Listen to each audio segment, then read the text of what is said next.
While waiting for the subway, Kei notices that his childhood friend Kato is also standing nearby, but he doesn't say hi to him.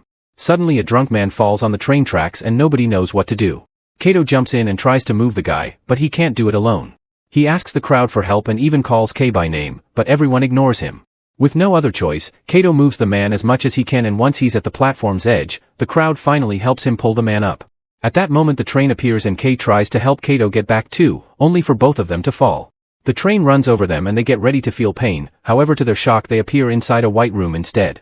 There are other confused people there and a huge black sphere. Kei leaves the room to check the door, but it's locked. Kato checks the windows but they can't be opened either. Then Kato confronts Kei for ignoring him at the station and Kei claims he didn't see him. While they wondered what happened, the other people confirm that they also died and woke up in this room. Suddenly laser beams come out of the sphere and create a wet female body out of nothing. The group confirms that's how everyone has appeared here. Since the woman is naked, Hiroshi tries to stare at her body, so Kato covers her with his jacket while ignoring Hiroshi's protests. Then the sphere plays a wake-up song before a message appears on its screen. It says that their old lives are gone and the sphere gets to choose how they'll live their new ones. The sphere shows them a portrait of an onion alien and tells them to kill him. When the sphere opens, they find a bunch of guns inside and a man connected to the computer. He's unconscious and doesn't react when they poke him. There also are a bunch of suitcases with their names and they open them to find some strange suits. Nobody dares to put them on except for Kishimoto, who is wary too but needs to cover up her naked body. Kei notices that Nishi is already wearing the suit under his hoodie. While they inspect the guns, Suzuki shares that he remembers being sedated and taken to the hospital after a car accident, so they wonder if they're all hallucinating because of medicine, a coma, or an experiment. The sphere tells them to go as a countdown appears on the screen. Suddenly their bodies begin disappearing with the same blue lasers from before. The entire group is teleported outside and for a second they think they can go home, so Nishi decides to speak up. It turns out they're on a virtual reality show produced by Nishi's father. It's called American Tryout and organized by American Cable TV and Yale University. Whoever completes the mission wins $100,000. Nishi confesses he asked his father to put him on the show on purpose. Kei sees a child nearby and Nishi confirms that's the onion alien. They have 20 minutes to kill him, so most of the group goes after him. However, Kishimoto, Kei, and Kato stay behind. After a short chase the group manages to surround the kid, who pretends to be innocent before shooting slime from his nose to distract them and run away. Kei and the others are searching the area and notice there are no other people around. It also feels like they're walking in circles. Suddenly the chase passes by their side, so Kato and Kishimoto decide to follow it. This time it takes the group much more running to corner the boy again in a garage. Hiroshi shoots his gun and a blast of light makes the alien's arm explode. The boy responds by slashing the legs of 3 of the men, who furiously shoot their guns at the same time.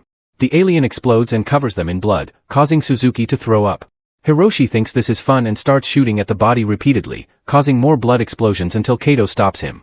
At that moment a very tall man appears behind them and Hiroshi insults him, so the man cuts his leg off. Then he lifts him by the head, so Hiroshi shakes his arms trying to break free. This knocks off the man's wig, revealing he's also an alien and the boy's father. 2 guys open fire but the man uses Hiroshi's body as a shield and it soon explodes.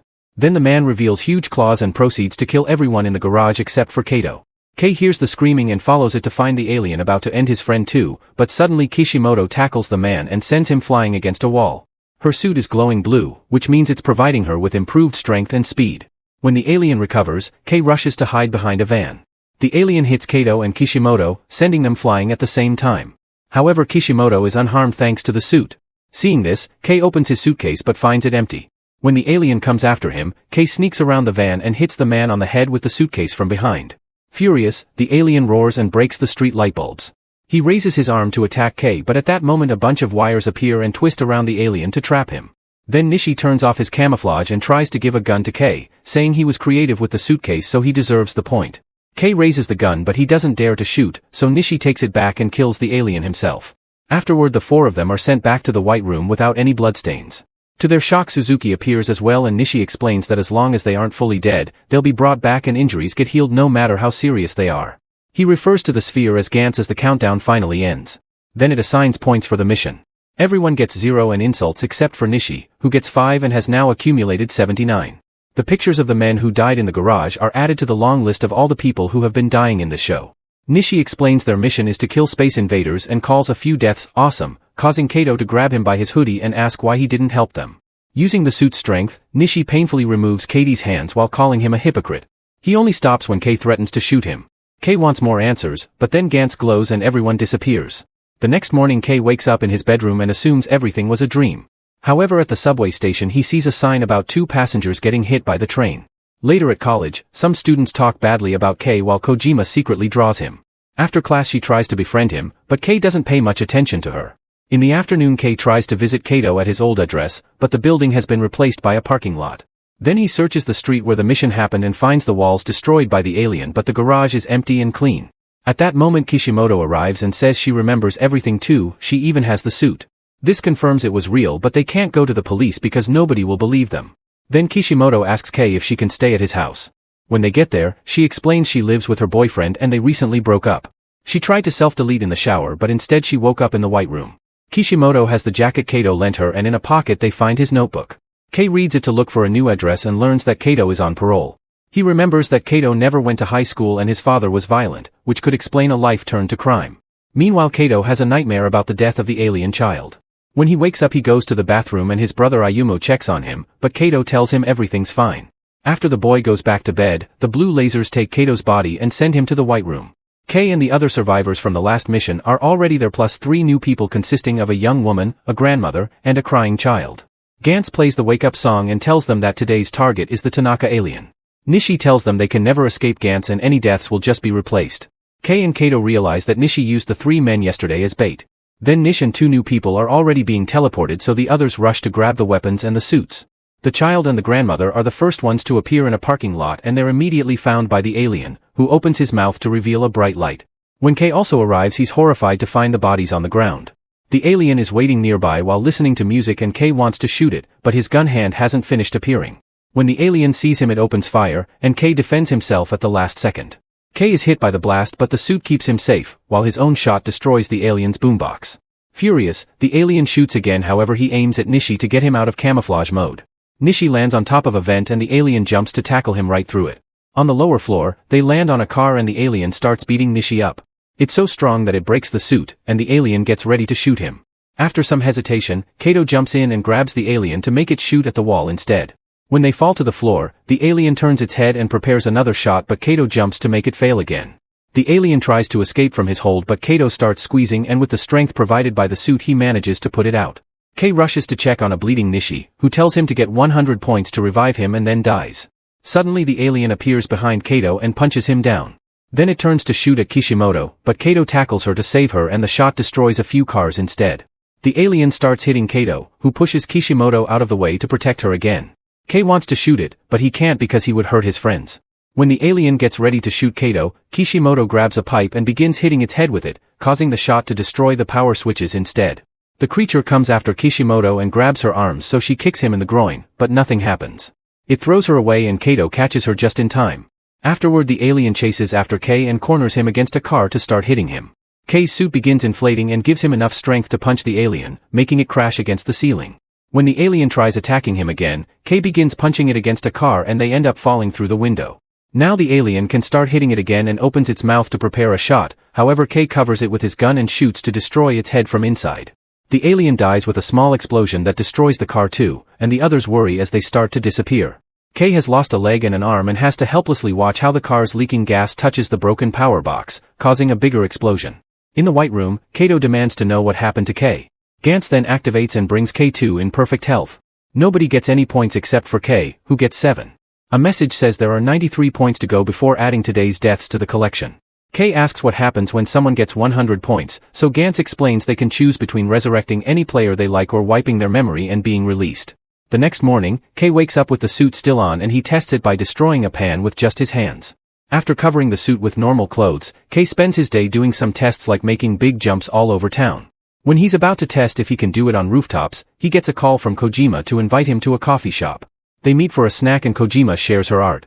In return Kei shares that he used to protect Kato from mean boys at school. Meanwhile Kishimoto visits Kato to return his jacket. He confesses that he was in juvie because he killed his father, who always came home drunk and beat Ayumu. Later Kato watches the news and notices the police investigating the damage in the garage. Ayumu tells him that lately he's been dreaming that his brother disappears, but Kato assures him he isn't going anywhere.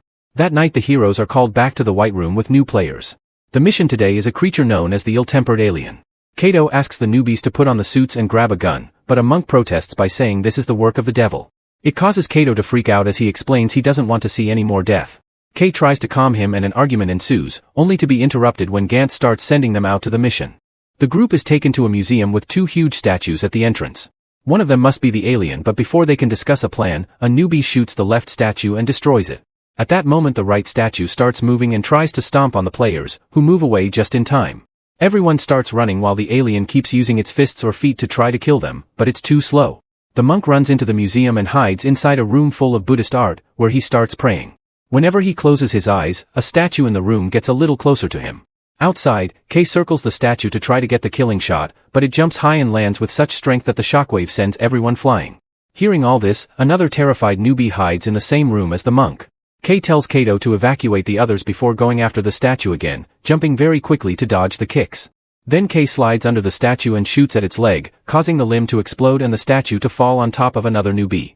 Now that the statue is weak, Kei shoots it in the face and causes a huge explosion that kills the alien. He's very proud of himself, but Kato calls him out because he got a player killed. Kei says it's Kato's fault for not evacuating everyone as he asked. In the White Room, Gantz's timer resets.